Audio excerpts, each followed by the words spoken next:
नमस्कार, बहुत स्वागत है आपका हमारी खास पेशकश में। मैं हूं आपके साथ शिल्पा तोमर। सियासत के युद्ध और राज सिंहासन के युद्ध में देखा जाए तो एक बड़ी समानता रही है, और वो है दोनों युद्ध लड़ी तो सेनाएं की तरफ से जाती है, लेकिन एक में सेना हाथ में हथियार लेकर लड़ती है तो दूसरे में हाथ में पार्टी का झंडा लेकर। दोनों ही युद्धों का नेतृत्व कहने के लिए तो सेनापति करते हैं, लेकिन जीत उसी की होती है जिसकी रणनीति बेहतर होती है। और रणनीति कौन बनाता है? रणनीतिकार बनाता है। दुनिया में जिसे राजनीति से लेकर युद्ध नीति का सबसे बड़ा ज्ञाता कहा गया वो है चाणक्य। और तभी तो जब भी किसी की नीति सफल होती है तो उस नीति को चाणक्य नीति की उपमा दे दी जाती है। अगर भारतीय राजनीति के परिप्रेक्ष्य में देखा जाए तो 2014 से लेकर 2022 तक एक ऐसा नाम है जिसकी तुलना मौर्य वंश के समय से उस चाणक्य से की जाती रही है। आप समझ गए होंगे, वो शख्स है अमित शाह। जी हाँ, बीजेपी की 2014 के लोकसभा चुनाव की जीत हो, या फिर 2017 में यूपी विधानसभा चुनाव में ऐतिहासिक प्रदर्शन हो, या फिर 2019 लोकसभा चुनाव में फिर से देश की सत्ता के शिखर पर कब्जा जमाने की बात हो, हर बार अमित शाह रूपी चाणक्य ने बीजेपी की बड़ी जीतों में महत्वपूर्ण भूमिका निभाई। और अब 2022 की रणभेरी भी बच चुकी है। चुनाव का ऐलान हुए लगभग 2 हफ्ते बीत चुके हैं। इस दौरान चुनाव आयोग की पाबंदियों के चलते बड़ी रैलियां और रोड शो करने पर रोक लगी हुई है, जिस वजह से ना तो कोई दल बड़ी रैली कर पा रहा है, ना ही रोड शो कर पा रहा है, जिस वजह से इस बार चुनाव का रंग कुछ अलग अलग सा नजर आ रहा है। पार्टियां दरअसल वर्चुअल प्रचार करने पर ध्यान दे रही है, लेकिन वो कहते हैं ना, जब तक पानी में नहीं उतरेंगे तो गहराई कैसे मापी जाएगी। इसलिए अब तक सिर्फ प्रत्याशियों के नामों को लेकर मंथन करती दिख रही बीजेपी ने चुनावी समर में उतरने की तरफ कदम बढ़ा दिए हैं, और इसकी बागडोर सौंपी गई है आधुनिक भारतीय राजनीति के चाणक्य अमित शाह को। चुनाव आयोग के डोर टू डोर प्रचार करने की गाइडलाइंस के मुताबिक बीजेपी के चाणक्य ने कैराना की धधकती भूमि को प्रचार के लिए चुना। ये वही कैराना है जो 2017 विधानसभा चुनाव के दौरान जमकर उछला था, और इस मुद्दे को बीजेपी ने जमकर भुनाया भी था। ऐतिहासिक जीत भी इसी के दम पर दर्ज की थी। ऐसे में अमित शाह प्रचार शुरू करे और वो किसी ऐरे गहरे स्थान पर चले जाए, ऐसे कैसे हो सकता था? शाह की हर नीति में कोई ना कोई रणनीति जरूर छिपी होती है, और कैराना से प्रचार शुरू करना इसी की गवाही देता है। और तो और कैराना के पलायन पीड़ितों से मुलाकात करना, फिर योगी सरकार के कामों की जमकर तारीफ करना बताता है कि शाह ने अपनी मौजूदगी चुनावी महासमर में दर्ज करवा दी है, और विपक्ष से पहले बीजेपी को मजबूती से पेश करने की दिशा में चल गया है महत्वपूर्ण कदम। ऐसे में कई बड़े सवाल उठते हुए, जैसे कि चाणक्य ने की शुरुआत, क्या बीजेपी के लिए सत्ता का रास्ता होगा साफ? शाह नीति क्या फेल करेगी विपक्ष की रणनीति? कैराना से हुंकार, क्या विपक्ष को शाह की ललकार? आज इसी पर करेंगे चर्चा, लेकिन उससे पहले जरा सुनिए अमित शाह की तरफ से क्या कुछ कहा गया। इसमें 2014 के बाद देश के प्रधानमंत्री नरेंद्र मोदी जी ने उत्तर प्रदेश के विकास की धुरा को अपने हाथ लिया। 2017 में भारतीय जनता पार्टी की सरकार बनने के बाद योगी आदित्यनाथ जी मुख्यमंत्री बने, और उन्होंने विकास की गति को और तेज किया। यही कैराना है जहां पहले से लोग पलायन कर रहे थे। आज मैं जब राउंड लेने निकला, उन्होंने कहा मोदी जी की कृपा हो गई, भाजपा की सरकार बनी, योगी जी ने कानून और व्यवस्था को सुधारा है, हमें पलायन करने वाले पलायन कर गए हैं। मैं उत्तर प्रदेश की जनता को बताना चाहता हूं कि उत्तर प्रदेश में कानून और व्यवस्था की स्थिति को बरकरार रखना है, उत्तर प्रदेश में तुष्टीकरण को खत्म करना है, उत्तर प्रदेश में एक जाति के लिए काम करने वाली सरकारों की प्रथाओं को खत्म करना है, और मोदी जी के नेतृत्व में उत्तर प्रदेश का विकास करना है। तो फिर से एक बार यहाँ योगी आदित्यनाथ के नेतृत्व में भारतीय जनता पार्टी की सरकार प्रचंड बहुमत से बनानी होगी। मित्रों, पूरे पश्चिमी उत्तर प्रदेश में चाहे गन्ना किसान हो, चाहे मजदूर हो, चाहे गरीब हो, चाहे व्यापारी हो, चाहे मध्यम वर्ग हो, या नोएडा में रहने वाले लोग हो, सभी लोगों की एक ही आवाज सुनाई पड़ती है कि इस बार भाजपा 300 पार।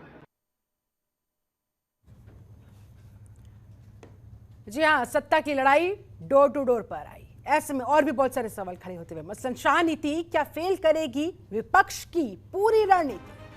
कैराना से हुंकार, क्या विपक्ष को शाह की ललकार? जाटलैंड की बात करें तो जाटलैंड में मचा है गदर। कौन जीतेगा 2022 का महासमर? सबसे बड़ा सवाल। कैराना के रास्ते क्या तय होंगे सत्ता के रास्ते? घर घर प्रचार क्या बीजेपी का करेगा बेड़ा पार? 300 पार की बात शाह ने बिछाई विपक्ष के लिए, क्या ये नई बिसात? आज इन्हीं तमाम सवालों के जवाब हम खोजेंगे। हमारे साथ इस समय एक पूरा खास पैनल जुड़ चुका है। पैनल का मैं तारुफ आपसे करवा दूं। हमारे साथ कृष्ण मोहन पांडे जी जुड़ चुके हैं, बीजेपी प्रवक्ता है। बहुत बहुत स्वागत है पांडे जी आपका। हमारे साथ आस्था तिवारी मौजूद है, प्रवक्ता कांग्रेस। बहुत बहुत स्वागत है आपका भी। हमारे साथ अमन प्रताप सिंह, नेता सभा, इस समय जुड़े हुए हैं। बहुत बहुत स्वागत है आपका भी। डॉक्टर सुनील कौशिक हमारे साथ स्टूडियो में मौजूद है, वरिष्ठ पत्रकार है। बहुत स्वागत है आपका। प्रोफेसर अमित उपाध्याय हमारे साथ जुड़ चुके हैं, राजनीतिक विश्लेषक हैं। आपका भी बहुत बहुत स्वागत। चर्चा की शुरुआत सबसे पहले कृष्ण मोहन पांडे जी आप ही के साथ। हिंदुओं के पलायन का मुद्दा उठाकर कैराना के रास्ते सत्ता पाने की जो ख्वाहिश बीजेपी की नजर आ रही है, क्या लग रहा है इस बार फिर से आपका ये मुद्दा काम कर पाएगा? इस मुद्दे पर जनता खुद को रिलेट करते हुए आप लोगों के साथ जा पाएगी?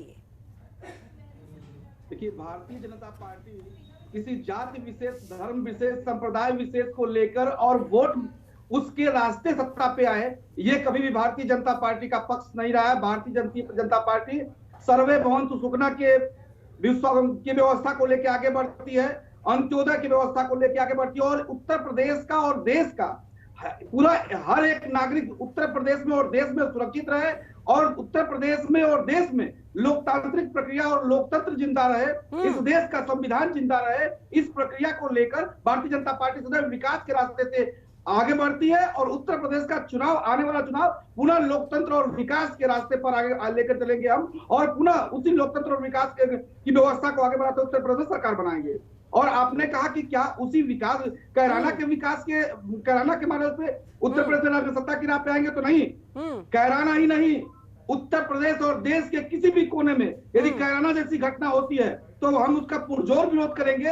देश का एक एक नागरिक इस उत्तर प्रदेश में और देश में सुरक्षित हो, इसकी जिम्मेदारी किसी भी वेलफेयर स्टेट की होती है। यदि हम सत्ता में है तो उत्तर प्रदेश का एक एक नागरिक सुरक्षित रहेगा, वो कैराना हो, वो बलिया हो, वो गाजीपुर हो, या देश का तिरुवनंतपुरम हो। तो फिर अमित शाह ने कैराना को ही क्यों चुना? जिम्मेदारी वो कैराना जहां पर हिंदू पलायन 2017 में कितना बड़ा मुद्दा था, ये कितना उछला था, आप भी इससे भली भांति वाकिफ है। बिल्कुल, यदि कैराने जैसी घटना देश प्रदेश में कहीं दोबारा न हो, इसकी सूचिता और इसकी सुनिश्चितता उत्तर प्रदेश सरकार की और देश के सरकारों की है। और क्या जो लोग इस उत्तर प्रदेश से पलायन किए थे, कैराना से पलायन किए थे, वो जो लौटे हैं, क्या वो भय मुक्त तरीके से उस उत्तर प्रदेश में रह रहे हैं? इसकी जिम्मेदारी उत्तर प्रदेश की है, और यही जानने के लिए देश के गृह मंत्री और उत्तर प्रदेश के मुख्यमंत्री वहां गए हैं, और ये एक नहीं बार बार जाएंगे, क्योंकि ये उत्तर प्रदेश की सरकार की सुनिश्चितता और उसकी जिम्मेदारी है कि कोई व्यक्ति उत्तर प्रदेश का भय मुक्त जीवन यापन करे। ये किसी भी वेलफेयर स्टेट की जिम्मेदारी है, और उसका हम निर्वहन कर रहे हैं। हम ये मात्र चुनाव आए हैं तो हम कैराना नहीं गए हैं। कैराना चुनाव से पूर्व भी आदरणीय मुख्यमंत्री जी गए थे। हमारे मंत्री बार बार जहां भी ऐसी घटनाएं होती है वहां जाते हैं और ये सुनिश्चित करते हैं कि उत्तर प्रदेश में पूरा एक एक नागरिक अपनी सुनिश्चितता से भय मुक्त उत्तर प्रदेश में जीवन यापन करे। इसके लिए उत्तर प्रदेश का इसकी सरकार और केंद्र की सरकार कटिबद्ध है, और हम उसके लिए हमेशा तैयार रहे। ठीक है, अमन प्रताप सिंह, 2017 में जिस मुद्दे पर समाजवादी पार्टी को यहां की जनता ने टाटा बाय बाय कह दिया था, वो मुद्दा एक बार फिर से उछाला जा रहा है, और वो भी बीजेपी के चाणक्य अमित शाह ने इसकी शुरुआत कर दी है। कैराना में आज डोर टू डोर कैंपेन करना तो बहाना था, हिंदू पलायन का मुद्दा दरअसल उठाना था। ऐसे में क्या लग रहा है आपको इस बार, क्या आप लोगों पर यह मुद्दा भारी पड़ जाएगा जैसे कि 2017 में हुआ था, या फिर आप लोगों के पास काट है? और साफ कहा उन्होंने कि भाई पलायन करने वालों को जनता ने ही पलायन करा दिया था, और एक बार फिर से वैसा ही होने जा रहा है। शिल्पा जी, कृष्ण मोहन जी का जो सोचना है, जो भारतीय जनता पार्टी की नीति है, वो उन्होंने अपने दिमाग में एक माइंडसेट कर रखा है कि उन्हें यह लगता है कि जो 2017 में इनकी हवा थी वही 2022 के चुनाव में भी इनकी हवा है। लेकिन उत्तर प्रदेश की जनता ने पूरी तरीके से मन बना लिया है कि जो गलती 2017 में उनसे हो गई थी वो 2022 में पुनः दोहराएगी नहीं। और समाजवादी पार्टी अगर आज 2022 के चुनाव में पूरी मजबूती के साथ जा रही है, या समाजवादी पार्टी ने स्लोगन दे दिया है 10 मार्च बीजेपी साफ, तो ये जनता का भरोसा है, जनता से मिल रहा निरंतर हमें समर्थन है। उसी समर्थन को हम अपना बेस बना के, उसी जनता की आवाज उठा के आज हम चुनाव क्षेत्र में जा रहे हैं। और जैसा कि भारतीय जनता पार्टी अब कैराना का मुद्दा पुनः उठा रही है, तो मैं एक बात आपको बता देना चाहता हूं कि घूम के इनके पास पुनः एक मुद्दा यही आएगा कि इनको दोबारा हिंदू मुस्लिम पे चुनाव लेके जाना है, पहली चीज। दूसरी चीज, जब लखीमपुर की घटना, अगर मैं अभी आपसे लखीमपुर की घटना का जिक्र कर दूंगा तो क्या हुआ था, उस दलित बेटी को इंसाफ क्यों नहीं मिला? जब इनके सरकार का केंद्रीय मंत्री का बेटा उसमें साक्षात लिप्त था, वो गाड़ी से अपनी किसानों को कुचल देते हैं, रौंद देते हैं, तो ये आवाज क्या जनता के कानों तक नहीं गई? क्या ये चीजें जनता ने अपने आंखों से नहीं देखी मीडिया के माध्यम से? जनता ये चीज भलीभांति जानती है कि 2022 में उत्तर प्रदेश की जनता ये बात जानती कि भारतीय जनता पार्टी की तथाकथित मनगढ़ंत सरकार, जिसने सिर्फ उत्तर प्रदेश की जनता को एक निरंतर रूप से ठगने का काम करा, इन ठगने वाले लोगों को उत्तर प्रदेश की जनता उखाड़ के फेंकने का काम करेगी। और मैं भी यही हूँ, आप भी यही हैं, और मैं जरूर चाहूंगा कि 10 मार्च के बाद हमारा आपका पुनः डिबेट बैठे। एक बार फिर से हिंदू पलायन का मुद्दा उठाते हुए परिवारों से मुलाकात कर रही है, जो अमित शाह ने मुलाकात की गर्ग परिवार से, मित्तल परिवार से, और ये जाना कि भाई अब कैसा महसूस हो रहा है, उस समय कैसा महसूस हो रहा था जब आप लोग पलायन करने पर मजबूर थे, और इस समय कैसा महसूस हो रहा है। यानी कि ये बताने की, यह संदेश पहुंचाने की कोशिश कि जिन लोगों की वजह से, यानी कि साफ साफ निशाना था समाजवादी पार्टी पर, आप ही की उस दौरान वहां पर सरकार हुआ करती थी उत्तर प्रदेश के अंदर, तो यानी कि आप लोग पूरी तरह से फेलुअर था, ये आपका फेल हुए थे आप। और इसी वजह से एक बार फिर से लोगों के जहन में ये बात जगाने के लिए कि इस बार जब वोट डालने जाइएगा इन मुद्दों को भूल मत जाइएगा। बीजेपी तो फिलहाल इस मामले में आगे बढ़ती हुई दिखाई दे रही है, मुद्दों को भूलने नहीं देगी वो। आप लोग क्या करने वाले हैं? नहीं, बीजेपी आगे बढ़ती दिखाई दे रही है, दिखने दीजिए। जनता वास्तविकता जानती है कि उत्तर प्रदेश की जनता ये बात भलीभांति जानती है कि 2022 के चुनाव में भारतीय जनता पार्टी का सुपड़ा साफ होने जा रहा है। और भारतीय जनता पार्टी अगर ये सोच रही है कि कैराना नाम की नाव में बैठ के समुद्र मंथन के लिए निकल जाएंगे, तो ये इनकी गलती है, क्योंकि लखीमपुर में जो भयानक रात थी वो लखीमपुर की, वो इनकी नाव को डुबोने का काम करेगी। वो किसान जो पिछले 8 महीने तक वहां बॉर्डर पे, दिल्ली बॉर्डर पे डेरा डाल के बैठे रहे, तड़पते रहे, आगे बढ़ते क्या जनता ये चीज भूल जाएगी? कि भाई कैराना में पलायन के लिए सपा सरकार जिम्मेदार थी, क्योंकि सपा सरकार सुरक्षा मुहैया नहीं करवा पाई थी, वहां लोगों को विश्वास में नहीं ले पाई थी, इस वजह से लोगों को मजबूर होना पड़ा था वहां से अपने घरों को छोड़कर जाने के लिए। चलिए ठीक है सर, और भी लखीमपुर घटना के लिए कौन जिम्मेदार था? ठीक है सर, ठीक है, आती हूँ आपके पास। आस्था तिवारी जी, आस्था तिवारी जी, क्या उत्तर प्रदेश भूल गया? ठीक है, कृष्ण मोहन पांडे जी आऊंगी सर, और भी मेहमान जुड़े हुए हैं, उनका भी मैं एक एक करके जल्दी से ओपनिंग रिमार्क ले लेती हूँ, उसके बाद मैं आपके पास आती हूँ। क्या उत्तर प्रदेश भूल गया है? ये उत्तर प्रदेश अपराधियों का गढ़ था और उत्तर प्रदेश बीमारू राज्य बन गया था। ठीक है, कृष्ण मोहन पांडे जी प्लीज सर, दूसरों को भी सुनना चाहिए सर। आस्था तिवारी जी, कैराना का मुद्दा एक बार फिर से यूपी की सियासत में उठता हुआ, गर्माता हुआ। देखिए शिल्पा जी, चाहे जितना भारतीय जनता पार्टी आज हिंदुओं को जगाने का प्रयास करे, मगर उत्तर प्रदेश के हिंदुओं ने पिछले 2 सालों में विशेष मैं आपको कहना चाहूंगी कि उत्तर प्रदेश की जनता ने देखा है कि किस तरीके से गंगा घाटों के किनारे जब लाशें दफनाई गई, दफनाने के लोग मजबूर हुए, तो किस तरीके से उन पर लगी रामनामी खिंचवाई गई। तो उत्तर प्रदेश के हिंदुओं ने तो ये भी हकीकत देखी है। उत्तर प्रदेश के हिंदुओं ने ये भी देखा है कि जो माँ गंगा का बेटा कहता था कि मुझे तो माँ गंगा ने बुलाया है, उसको गंगा में तैरती हुई लाशें नहीं दिखाई दी। तो आज आप हिंदुओं को जितना भी जगाने का प्रयास कर लें, मगर हिंदू भारतीय जनता पार्टी की हकीकत से वाकिफ हो चुका है कि उन्हें सिर्फ और सिर्फ चुनाव के लिए भारतीय जनता पार्टी ने इस्तेमाल करने की कोशिश की है। उसके लिए आज तक किसी हिंदू के लिए भारतीय जनता पार्टी ने काम नहीं किया, सिर्फ और सिर्फ उन्हें ठगने का काम किया है। इसलिए भारतीय जनता पार्टी के खिलाफ हिंदू सारे मिलकर के वोट करने वाले हैं और उनको सत्ता से बाहर भेजने वाले हैं। क्योंकि उनको उनकी हकीकत समझ में आ चुकी है। आज चाहे जितना दावा करें अमित शाह जी, कैराना से चाहे जितनी बार हिंदुओं का नाम पुकारे, मगर हकीकत है कि उन्होंने सिर्फ और सिर्फ हिंदुओं को डिसअपॉइंट करने का और हिंदुओं को छलने का काम किया है। चलिए ठीक है, डॉक्टर सुनील कौशिक, कैराना में बीजेपी दर भटक जाएगी या मजबूती के साथ उभर कर सामने आएगी? नहीं, ये तो शिल्पा जनता को तय करना है कि जो 2017 से पहले जो समाजवादी पार्टी की सरकार में जो हुआ, उस आधार पर भारतीय जनता पार्टी को वोटिंग हुई। उसके बाद क्या हुआ? क्या वास्तव में उन लोगों को न्याय मिल पाया? आप देखिए, जिस प्रत्याशी को समाजवादी पार्टी ने टिकट दी उसके खिलाफ वारंट जारी था और भाजपा सरकार उसको गिरफ्तार नहीं कर पाई। उसके बाद गिरफ्तारी होती है जब चुनाव का समय आ जाता है। दूसरी बात, 58 में से 53, 57 में से 53 सीटें बीजेपी की झोली में गईं, उसके बावजूद भी 2019 में, 2020 में और 2018 में तीनों साल पश्चिम से पलायन के मुद्दे आए, तमाम पोस्टर लगे। यदि भारतीय जनता पार्टी की सरकार रहते हुए भी वहां पोस्टर लगे तो इसका जिम्मेदार कौन है? जनता तो ठगी गई कि जिस सुरक्षा के कारण भाजपा को वोट जनता ने किया, जहां एक सरकार द्वारा पीड़ित रही, तो क्या इस सरकार द्वारा भी उस जनता को न्याय मिल पाया कि नहीं मिल पाया, ये सोचने का विषय है। और आज जब चुनाव हो रहा है तो अमित शाह जी वहीं गए हैं जहां दंगे भड़के गए। क्या 5 साल में अमित शाह जी को याद आई? अभी 2 महीने पहले योगी जी गए थे, क्या योगी जी को उन 5 साल में उनकी याद आई? या बड़ा जिम्मेदार नेता वहां भेजा गया? क्या उनके बीच की बात सुनी गई?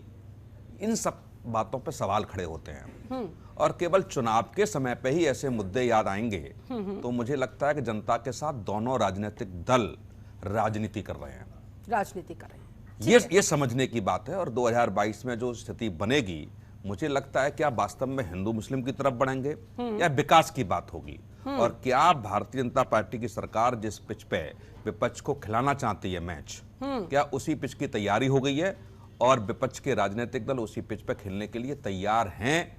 ये भी एक सवाल खड़ा होता है, क्योंकि जिन लोगों पर 2017 के दंगे में जब समाजवादी पार्टी की सरकार थी, तब जो सवाल खड़े हुए, जिनके खिलाफ मुकदमे लिखे गए, जिनके खिलाफ तमाम आरोप थे, क्या उन्हीं चेहरों को टिकट क्यों दी गई? ये समाजवादी पार्टी को भी बताना पड़ेगा। तमाम अच्छे कार्यकर्ता समाजवादी पार्टी के पास, लोकदल के पास थे, लेकिन उन्हीं चेहरों को चिन्हित करके क्या फिर हिंदू मुस्लिम करने का प्रयास समाजवादी पार्टी भी कर रही है? या जिस पिच पे बीजेपी खिलाना चाहती है उस पिच पे अखिलेश जी खेलने के लिए तैयार हैं? ये मुझे लगता है कि समय रहते सबकी बात सामने आनी चाहिए। ठीक है, प्रोफेसर अमित उपाध्याय भी हमारे साथ मौजूद है। प्रोफेसर उपाध्याय, कैराना की गलियों की खाक छानना क्या बीजेपी को दिला पाएगा इस बार सत्ता? क्या ये मुद्दा एक बार फिर काम कर पाएगा बीजेपी के? अभी मैं सुनील कौशिक साहब को सुन रहा था और बहुत सारे उनकी बातों से मैं इत्तेफाक रखता हूँ। सबसे बड़ी बात यह है कि चलिए, ये अभी आप चाणक्य की बात करती, चाणक्य ने कहा भी था कि हमेशा प्रजा के बीच जाके ही शासक को उनके बीच उनकी समस्याओं को सुनना चाहिए और समाधान करना चाहिए। लेकिन एक बात जो सबसे बड़ी बात आती है, जो अभी आज मैंने देखा, मैं न्यूज में भी देख रहा था, कैराना से जो अमित शाह साहब वहां पे जाके डोर टू डोर कैंपेनिंग कर रहे हैं और वो तमाम वो मुद्दे फिर से वो रिवाइव किए जा रहे हैं जो हिंदुत्व का। तो मुझे एक चीज बहुत क्लियर कट नजर आती है कि ये कहीं कहीं से हिंदुत्व बनाम किसानों का मुद्दा, क्योंकि वहाँ किसानों का अभी आपने देखा कि किसानों के साथ जो उनके जो कानूनों को वापस लिया गया और एक उनमें रोष आज भी जो 1 साल तक लगभग सड़कों पर बैठे हुए कहीं कहीं रोष है। तो पश्चिमी उत्तर प्रदेश में भाजपा को ये लगता है कि कहीं न कहीं ऐसी स्थिति न बन जाए कि किसानों के गुस्से का उनको खामियाजा भुगतना पड़े। इसलिए कहीं न कहीं ये जो अमित शाह जी को आप चाणक्य कह रही हैं, उन्होंने ये दिमाग लगाया, उनकी टीम ने लगाया और ये हिंदुत्व के मुद्दे को उछालने का प्रयास किया जा रहा है। मैं नहीं जानना चाहता कि वो क्या कर रहे हैं और किस रूप में, उनका अपना अपना मुद्दा होता है। और राजनीति में हम कहा जाता है कि game of fair and foul, तो हर तरह की चीजें चलती हैं, वो उनका मुद्दा है। लेकिन कहीं न कहीं ये ऐसा सोचा जा रहा है भारतीय जनता पार्टी की तरफ से कि जो किसानों का मुद्दा है, जो बहुत क्रोध है उनके अंदर इस बातों को लेकर, उसको दबाने के लिए या उसके ऊपर जो भारी पड़ने वाला मुद्दा होगा हिंदुत्व का मुद्दा होगा। इसलिए अमित शाह जी ने कैराना से ये शुरुआत की है ताकि हिंदुत्व के मुद्दे को किसानों के मुद्दे पर भारी बनाया जा सके और कहीं न कहीं वो चीजें फिर से जगाया जा सके, क्योंकि ये बहुत इमोशनल सेंटिमेंटल मुद्दा होता है, जो धर्म का मुद्दा होता है। ये सब पर भारी पड़ता हुआ कई बार बीजेपी को उसका फायदा भी मिला है। लेकिन डोर टू डोर कैंपेनिंग चलिए किसी भी बहाने जनता के बीच जाने का ये जो डोर टू डोर कैंपेनिंग का माध्यम बना ये बहुत ही काबिले तारीफ है। और आज मैं अखिलेश जी की प्रेस कॉन्फ्रेंस को देख रहा था, उन्होंने भी ये बात कही कि डोर टू डोर कैंपेन हम भी करेंगे। तो चलिए साहब, किसी के बहाने कोई चीज शुरू हुई तो कम से कम जनता के बीच उनके दरवाजे पर जाने का, जनता और राजनेताओं के बीच की दूरी तो कम से कम इसी बहाने पर 5 साल तक हम ये नहीं कह रहे कि सुरक्षा होती है अमित शाह साहब की और तमाम गृह मंत्री की, वो हर दरवाजे पर नहीं जा सकते, लोग उनको देखना चाहते हैं, क्या अखिलेश साहब को देखना चाहते हैं, कम से कम वो उनके दरवाजे पहुंचना शुरू कर दिए। लेकिन कोरोना की वजह से लगी पाबंदियों के चलते वो मजबूर हुए हैं। चलिए ठीक है, मजबूर हो गए। चलिए ठीक है, फिलहाल आप सभी खास मेहमान मेरे साथ बने रहे। आपने जो गंभीर सवाल उठाए हैं इसका जवाब हम बीजेपी से लेंगे, लेकिन फिलहाल वक्त छोटे से ब्रेक का। ब्रेक के बाद लौटेंगे, करेंगे जानने की कोशिश कि हिंदू पलायन का मुद्दा क्या दोबारा छा पाएगा। यही मसला पुराना हो चुका है, क्या जनता इससे रिलेट कर पाएगी, और पलायन को लेकर जो दावा बीजेपी की तरफ से किया जा रहा है उसमें कितनी सच्चाई है। वक्त छोटे से ब्रेक का, लौटते हैं जल्द।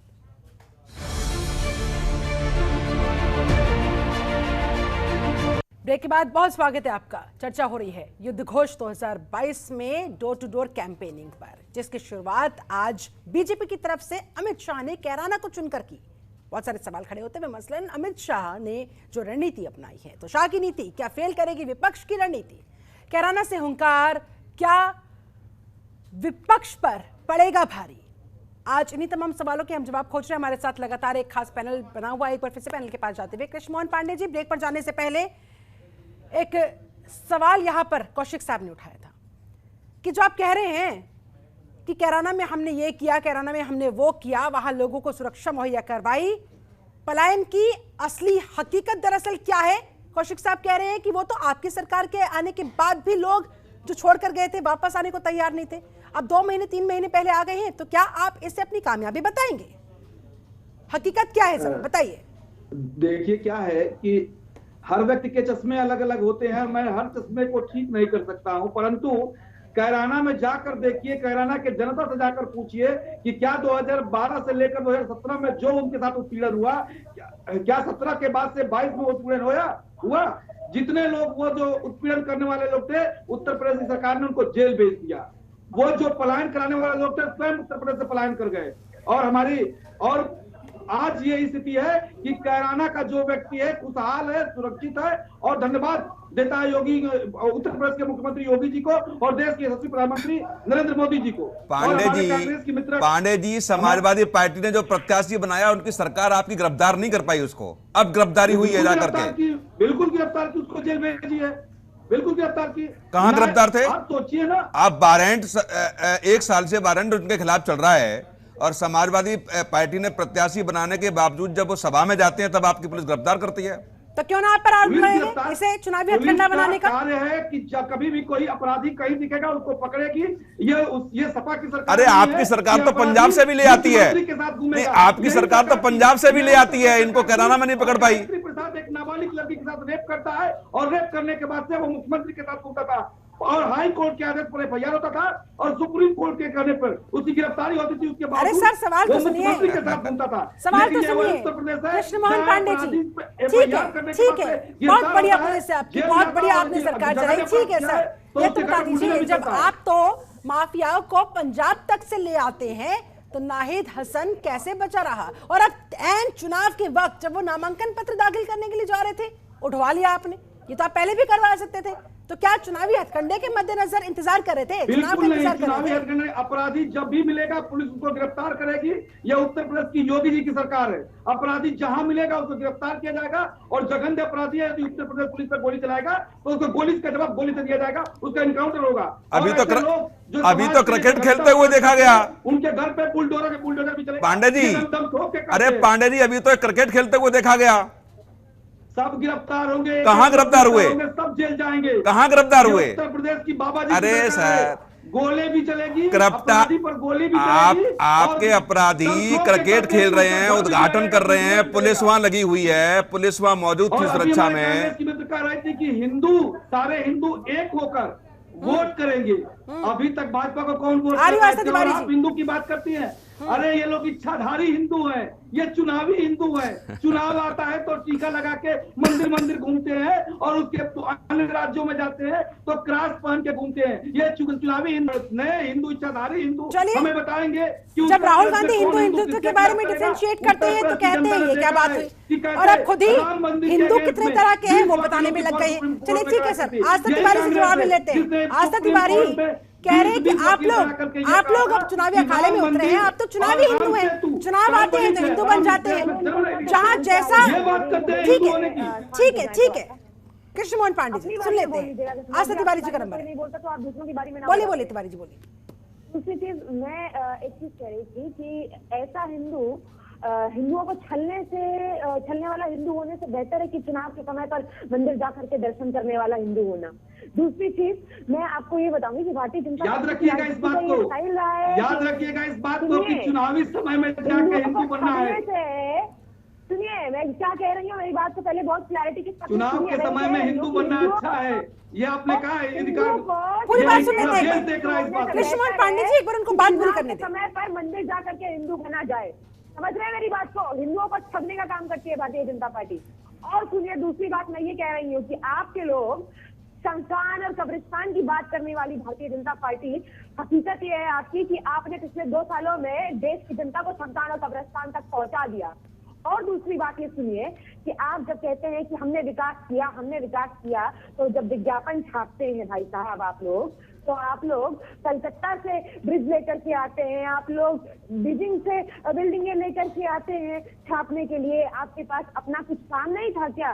काम किया होता तब तो आप लोग छापते उसको। हकीकत ये है भारतीय जनता पार्टी की कि विकास के नाम पर सिर्फ और सिर्फ जुमला और सिर्फ हिंदुओं को और उत्तर प्रदेश की अन्य जनता को छलने का काम भारतीय जनता पार्टी ने किया है। अच्छा ठीक है, ऐसे में आस्था तिवारी क्या लग रहा है इस बार जनता पलायन के इस मुद्दे पर, कैराना के इस मुद्दे पर इन लोगों के झांसे में नहीं आएगी? शिल्पा जी एक बात कंप्लीट करने दीजिए जल्दी से। मैं कह रही हूँ कि मानवाधिकार हनन के मामले में उत्तर प्रदेश पिछले 3 सालों से टॉप कर रहा है। व्यक्ति को रहने का ढंग से अधिकार नहीं है, उसके मानव के अधिकार को छीना जा रहा है उत्तर प्रदेश की सरकार में। 3 सालों से भारतीय जनता पार्टी की सरकार है और ये मेरी रिपोर्ट नहीं है, कोई सर्वे नहीं है, किसी मीडिया डिपार्टमेंट का भी कुछ कार्य नहीं है, ये गृह मंत्रालय की रिपोर्ट है। इस पर जवाब कभी भारतीय जनता पार्टी नहीं दे पाएगी। तो आस्था तिवारी जी ठीक है, अगर बीजेपी ने, सपा ने, बसपा ने, आपके मुताबिक तमाम दलों ने उत्तर प्रदेश की जनता को ठगने का ही काम किया है, तो फिर ये बताए लोग आप लोगों की तरफ क्यों नहीं आते हैं? आप पर क्यों नहीं विश्वास फिर जता पाते हैं? क्यों दर्शकों का सूखा लगातार कांग्रेस का बना हुआ है वहाँ? सुनिए, हाँ जी बिल्कुल मैं यही कह रही हूँ कि सबको देख लिया है जनता ने, प्रदेश की जनता ने, और अब वो वापस कांग्रेस की ओर लौटने वाली है क्योंकि सबने एकाएक उनको छलने का कार्य किया है। भारतीय जनता पार्टी तो खास तौर से इन लोगों ने ठगने का काम किया है, जनता के साथ मूर्ख बनाने का काम किया। 70 लाख रोजगार का वादा किया, 4 लाख ना ढंग से दे पाए। महंगाई आसमान छू रही है, हकीकत है ये इन लोगों की। ठीक है, आपके मुताबिक अब जनता कांग्रेस का रुख करेगी क्योंकि अन्य तमाम दलों से वो त्रस्त हो चुकी है। अमन प्रताप सिंह, कांग्रेस के मुताबिक तो इस बार भी आप लोगों के कोई चांसेस नहीं है भाई, और प्रियंका गांधी का जो एक्टिव रूप नजर आ रहा है, जबरदस्त फॉर्म में वो दिखाई दे रही है, उससे आप लोगों के लिए भी और मुश्किलात पैदा होती हुई।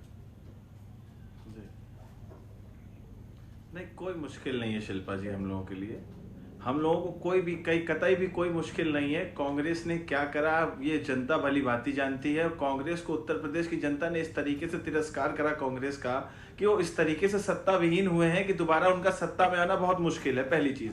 दूसरी चीज, मेरे भारतीय जनता पार्टी के तो मैं शिल्पा जी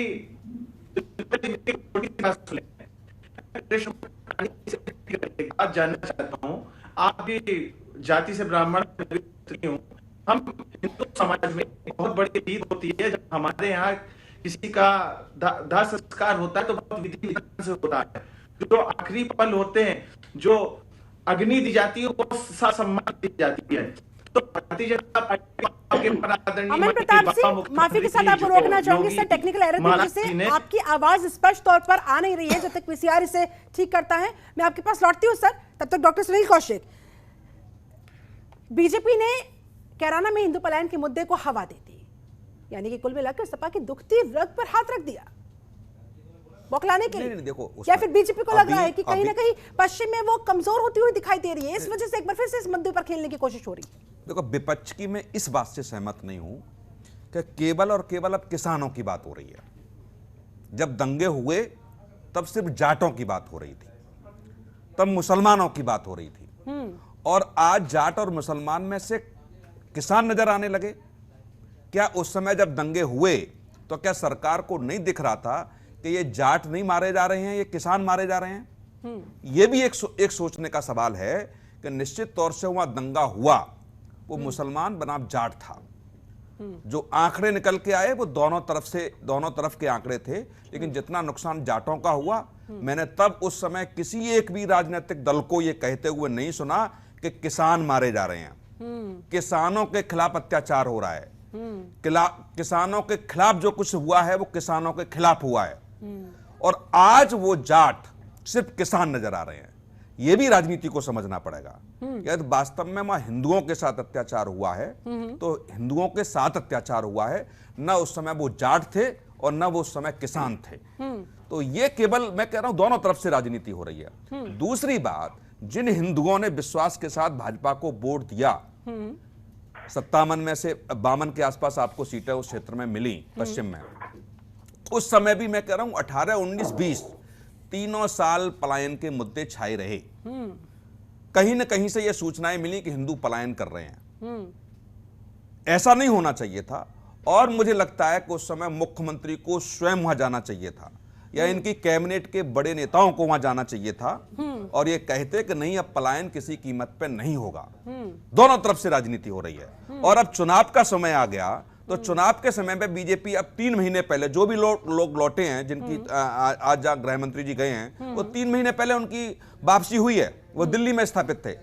तो क्या योगी जी की सरकार 2017 में आई और इस विश्वास के साथ आई कि योगी जी आते पश्चिम में और कहते कि अब पलायन नहीं होगा, मैं आपके साथ खड़ा हूं, सरकार आपके साथ खड़ी है, तब मुझे लगता है कि उस समय न किसी हिंदूवादी नेता का बयान आया, न किसी बड़े नेता का बयान आया। 2019 में भी चुनाव हुआ, 2017 के बाद 2019 में किसने खबर ले ली? तब भी आपकी बात मानी गई कि चलो कोई बात नहीं है, 2019 के बाद केंद्र की सरकार आने के बाद एक्शन में उत्तर प्रदेश की सरकार आएगी। लेकिन ये दुर्भाग्य है कि जिन लोग जो चिन्हित सरकार ने किए, जिनके खिलाफ मुकदमे लगे, उसमें से लगभग कोई व्यक्ति अरेस्ट नहीं हुआ, और चुनाव के समय पर जब वो निकल के आ रहे हैं तो ये केवल दिखाया जा रहा है कि अब सरकार अरेस्ट कर रही है।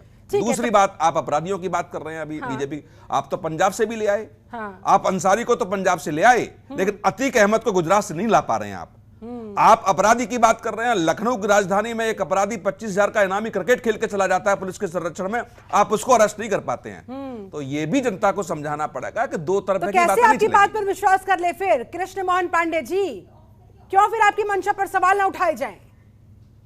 देखिए, क्या है कि भारतीय जनता पार्टी का ये सदैव से पक्ष रहा है कि उत्तर प्रदेश में हर व्यक्ति, एक एक नागरिक सुरक्षित होना चाहिए, और उसकी सुचिता और सुनिश्चितता उत्तर प्रदेश सरकार ने सदैव रखा है। कैराना के मामले में भारतीय जनता पार्टी ने पहले दिन से, सरकार बनने के दिन से ही हमने वहां पे इनिशिएटिव लिया और एक एक अपराधी को जेल भेज दिया, और जाटों पर, जो हमारे जाट भाइयों पर जो फर्जी 874 लोगों पर मुकदमे लगाए गए थे, उनको उत्तर प्रदेश सरकार ने वापस किया। जो प्रताड़ित हो रहे थे, जो पीड़ित थे, जो समाजवादी सरकार में फर्जी तरीके से जिन पर मुकदमे वापस किए लगाए गए थे, हमने उनको वापस किया। और घर घर जाकर भारतीय जनता पार्टी के एक एक कार्यकर्ता ने वहां पे लोगों की सूचिता ली और लोगों से जहाल जाना कि क्या दूसरा कोई दोबारा कैराना में ऐसी कोई घटना तो नहीं, वहां पे ऐसी कोई घटना नहीं हुई। और जान लीजिए, जब राज सत्ता पैदल चलकर जो सुदूर जंगलों में जाती है तो रामराज आता है, और भारतीय जनता पार्टी वही रामराज लाने का प्रयास किया है। एक एक घर घर जाकर कैराना से लेके बलिया तक एक एक लोगों तक भारतीय जनता पार्टी का एक कार्यकर्ता गया है। और आज जब चुनाव आए हैं तो पहले दिन हम घर घर नहीं जा रहे हैं, हम पूरे 5 वर्ष तक उत्तर प्रदेश की का कार्यकर्ता भारतीय जनता पार्टी का कार्यकर्ता एक लोगों का घर गया है। बातों का क्या, वैसे हम लग रहा है दावे हैं, दावों का क्या, और चुनावी मौसम है, दावे तो किए ही जाएंगे। चलिए ठीक है, जनता पर छोड़ देते हैं। क्या दूसरा कोई कैराना तो नहीं चल रहा है क्या उत्तर ठीक है? आपके मुताबिक योगी सरकार बनते ही अगले ही दिन से आपने काम करना शुरू कर दिया था, वहां लोगों को सुरक्षा मुहैया करवाना शुरू कर दिया था, उनको एनकाउंटर हुआ है, घर पे बुलडोजर भी चले। चलिए ठीक है, आस्था तिवारी जी कुछ कहना चाह रही, बोलिए मैम। मैं कह रही थी शिल्पा जी कि क्योंकि कैराना पश्चिम उत्तर प्रदेश में आता है, तो मैं ये भी कहना चाह रही थी कि हाथरस भी पश्चिम उत्तर प्रदेश में आता है। मैं चाहूंगी कि अमित शाह जी अगर इतना डोर टू डोर कैंपेन करने का उनको मौका मिल रहा है कि वो सब जगह जा करके कैराना के हाल मौका नहीं मिल रहा। भारतीय जनता पार्टी कार्यकर्ता 5 बरस घर कर गया है। हाथरस जा करके उस पीड़ित महिला के घर, उस पीड़ित लड़की के घर भी जा सकते हैं, जिसके लड़की को जाएंगे क्या? ठीक है, टू द पॉइंट में जवाब ले लेती हूँ। जाएंगे क्या कृष्ण मोहन पांडे जी? क्या अमित शाह वहां भी जाएंगे? हाथरस कमेटी के साथ क्या हुआ? क्या वहां भी जाएंगे? हम गए हैं।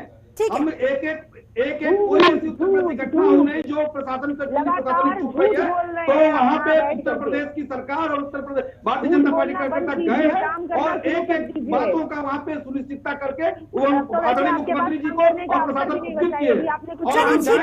ठीक है, प्लीज वन बाय वन एक एक करके प्लीज। अमन प्रताप सिंह, आ रही हूँ सर आपके पास। उससे पहले हमारे साथ प्रोफेसर विवेक, माफ कीजिएगा, प्रोफेसर अमित उपाध्याय भी लगातार जुड़े हुए हैं। प्रोफेसर अमित, ये जो दावा कर रहे हैं कृष्ण मोहन पांडे जी कैराना की हकीकत का, आपका विश्लेषण इस पर क्या कहता है सर? आप बताइए जरा, वहां पर धरातल पर क्या हुआ और 5 सालों में किस तरह की स्थिति रही, या फिर जो इस समय चुनाव के समय दिखाने की तस्वीर कोशिश हो रही है उसे सच माना जाए, क्या है हकीकत?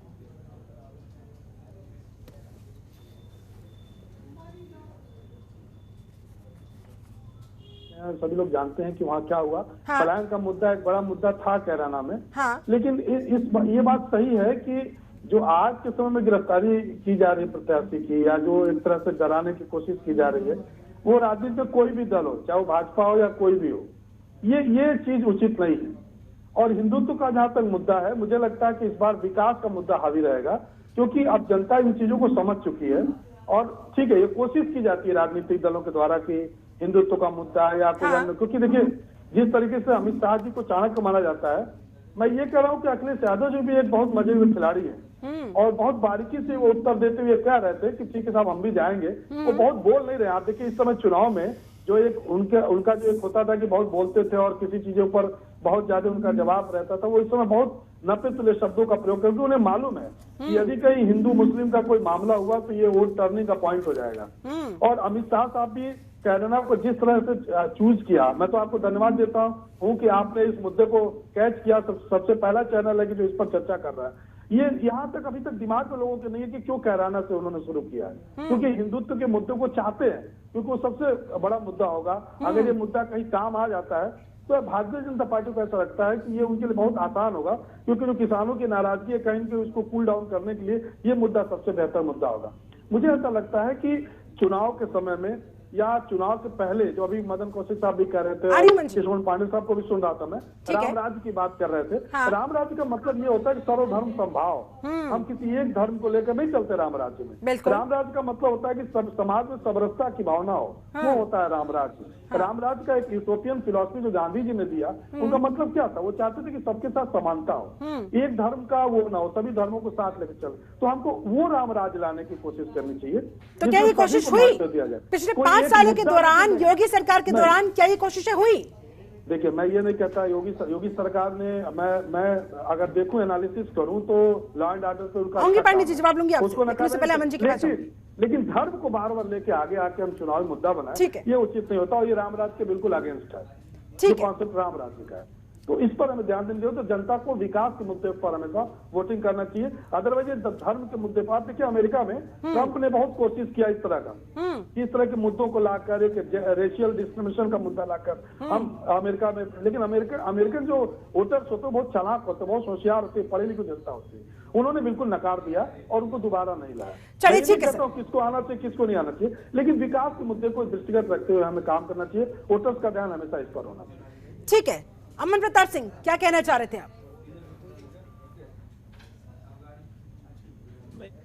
बना के पुनः हिंदू मुस्लिम की तरफ चुनाव लेके जा रही है, पहली चीज। ठीक है। दूसरी चीज, हिंदू मुस्लिम 5 साल की भारतीय जनता पार्टी की सरकार थी। 2017 में उनको उत्तर प्रदेश की जनता ने पूर्ण बहुमत देकर विराजमान करा उत्तर प्रदेश में। हाँ। तो पिछले 5 सालों में इन्हें कैराना के लोगों की याद नहीं आई। पिछले 5 सालों में कितनी बार माननीय मुख्यमंत्री जी, माननीय प्रधानमंत्री या माननीय अमित शाह जी कैराना जाने का इन्होंने काम करा, अभी तक इनको किसी की याद नहीं आई। जैसा मैं पहले भी बोलता रहा हूँ, मैं पुनः ये चीज बोलूंगा, भारतीय जनता पार्टी कभी काम को लेकर जनता के बीच नहीं जाएगी। भारतीय जनता पार्टी के पास सिर्फ एक मुद्दा है, वो है हिंदू बनाम पार्टी के पास सिर्फ एक मुद्दा है, हिंदू बनाम मुस्लिम। इसके अलावा इनके पास कोई दूसरा मुद्दा नहीं है।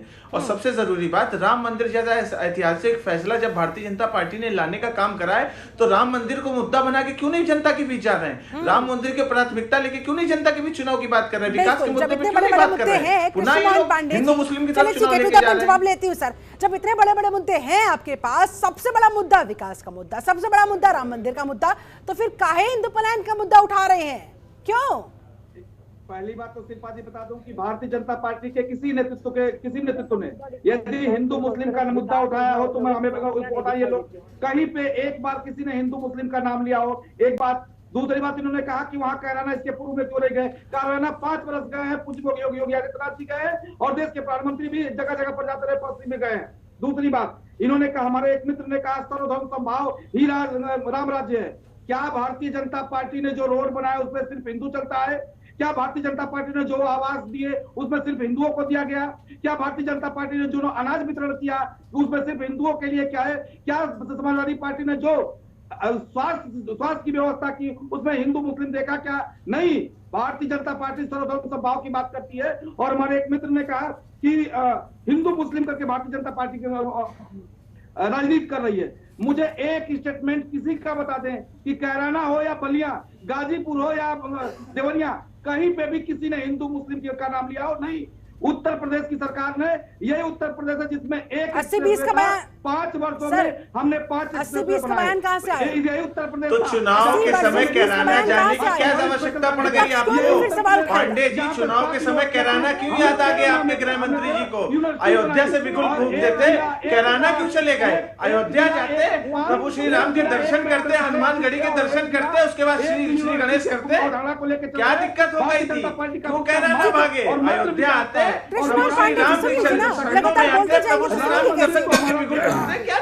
पांडे जी सुन लीजिए, राम अगर आस्था के प्रतीक है, सबसे बड़ा मुद्दा आपके लिए है, भगवान राम ने आपको जबरदस्त और प्रचंड बहुमत दिलवाया, तो फिर वो ये तो कह रहे हैं कि अयोध्या क्यों नहीं चले गए? फिर आप कैराना को ही क्यों चुना गया?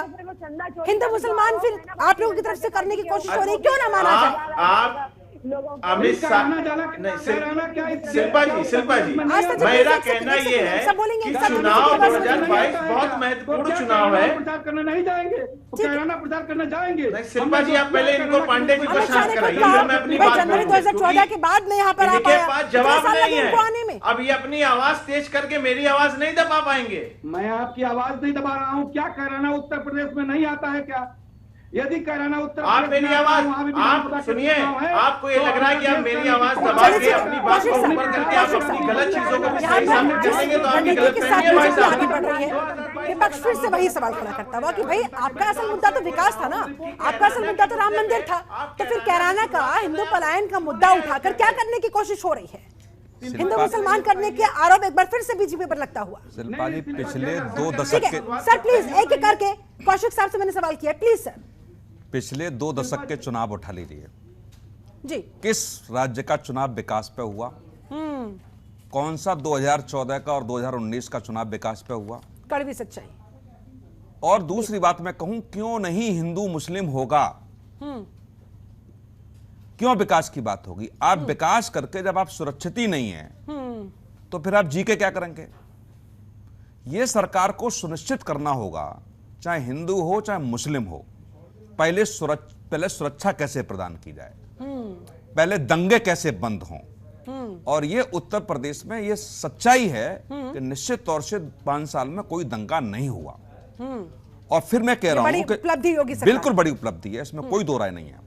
लेकिन मैं कह रहा हूं कि हिंदू मुस्लिम की जो बात आ रही है और पश्चिम से चुनाव शुरू हो रहा है, ये बिल्कुल सच्चाई बता रहा हूं मैं कि जब समाजवादी पार्टी की सरकार में दंगे हुए तब उनको किसान क्यों नहीं समझा गया, तब उनको केवल हिंदू क्यों समझा गया? बस इस बात का जवाब समाजवादी पार्टी की दे दे या कांग्रेस दे दे, बहुजन समाज पार्टी दे दे। ये बिल्कुल कड़वी सच्चाई है कि तब किसान नहीं, तब वो जाट समझा गया और जो झगड़ा हुआ वो जाट बनाम मुस्लिम था। इसमें कोई दो राय नहीं है, बिल्कुल सच बात है। लेकिन जिस समुदाय को जिस पार्टी से अपेक्षा थी, ठीक है, जिसको सरकार में लेकर के आए, उस पार्टी ने उनके साथ क्या किया, यह भी एक सच्चाई है। इसको भी समझना पड़ेगा और इसका जवाब भारतीय जनता पार्टी को देना पड़ेगा कि जो भरोसा आपने तोड़ा है, वो लोग जेल में बंद क्यों नहीं हुए, उनको समय रहते हुए अरेस्ट क्यों नहीं किया गया।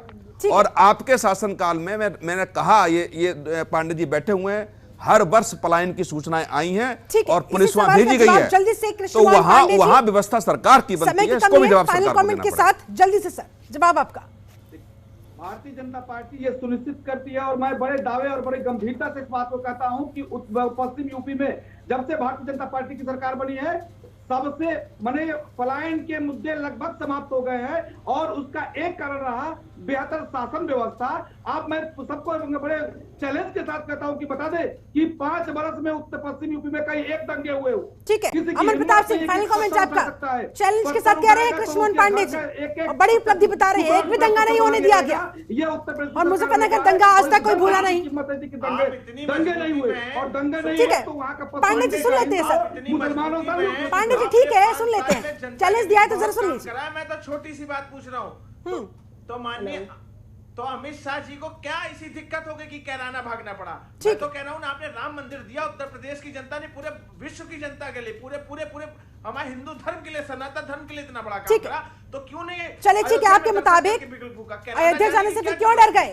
ठीक है ठीक है, अयोध्या भी चुनाव नहीं है अभी तीसरे चक्र में वहां चुनाव है, तो शुरुआत तो यहाँ से होगी ना, पहले अयोध्या से क्यों होगी? लेकिन उनका कहना है कि फिर कैराना कोई क्यों चुना गया। चलिए ठीक है, अमर प्रताप सिंह ठीक है सर, आपकी बात आ गई। आस्था तिवारी फाइनल कमेंट आपका जल्दी से सर।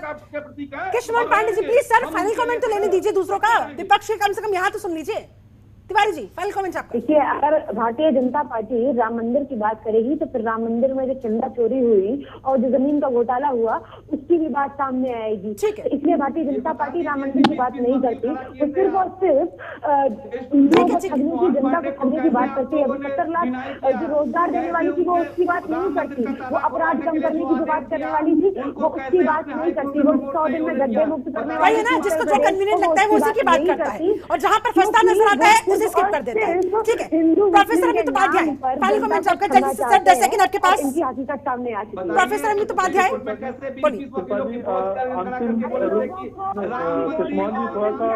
प्लीज सबका वॉल्यूम डाउन किया जाए। प्रोफेसर अमित फाइनल कमेंट दे रहे, प्लीज बोलिए। देखिए, ऐसा है कि अब ये जो मुद्दा है, उन्होंने चुनाव प्रचार शुरू कर दिया है। ठीक है, अमित शाह साहब चाहे कैराना से चुनाव प्रचार शुरू करें या हाथरस से करें, योगी साहब चाहे गोरखपुर से करें, चाहे सपा के मुखिया अखिलेश यादव जी करहल से करें, ये मुद्दा नहीं है। चुनाव प्रचार ठीक है, हर पार्टी अपने मुद्दों को लेकर चलना चाहती है, अपनी उपलब्धियों को बताना चाहती है। अब यहाँ जरूरत इस बात की है कि जनता को ये समझना होगा कि कौन सा मुद्दा हमारे लिए प्रमुख है और विकास के मुद्दे पर ही जनहित में जनता को वोट करना चाहिए। ठीक है, धर्म असल मुद्दों को जनता को मिलाकर पहचानना होगा। ठीक है डॉक्टर कौशिक, इसका मतलब हम कभी नहीं आ सकते, हमेशा पीछे ही। मैं तो बस कह रहा हूँ कि यह तो उत्तर प्रदेश का चुनाव लड़ा जाना है तो विकास के मुद्दे पर लड़ा जाना चाहिए, लेकिन मैं दावे के साथ कहता हूँ ये चुनाव विकास के मुद्दे पे नहीं लड़ा जाएगा। इसकी पिच तैयार की जा रही है और निश्चित तौर से पहले 10 फरवरी के बाद आप देखिएगा माहौल बदलेगा और कहीं न कहीं ये हिंदू मुस्लिम चुनाव होना है। चलिए बहुत बहुत शुक्रिया आप सभी खास मेहमानों का मेरे साथ इस चर्चा में जुड़ने के लिए, समय निकालने के लिए। कुल मिलाकर अब ये जनता को तय करना होगा उससे क्या करना है, क्योंकि वोट आपका है, इसलिए सोचकर समझकर वोट कर। जाति धर्म में एक बार फिर से उलझ कर रहना है या वाकई में विकास के मुद्दे के साथ आपको आगे बढ़ना है, फैसला आपका। फिलहाल मेरे साथ इस चर्चा में जुड़ने के लिए आप सभी का बहुत शुक्रिया। आप बने रहे जनतंत्र टीवी के साथ। नमस्कार।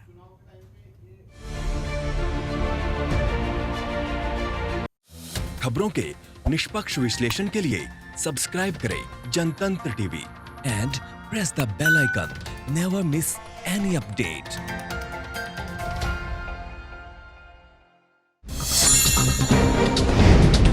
डाउनलोड कीजिए जनतंत्र टीवी ऐप को, जो कि अवेलेबल है गूगल प्ले और ऐप स्टोर पर। अधिक जानकारी के लिए अभी डाउनलोड करें।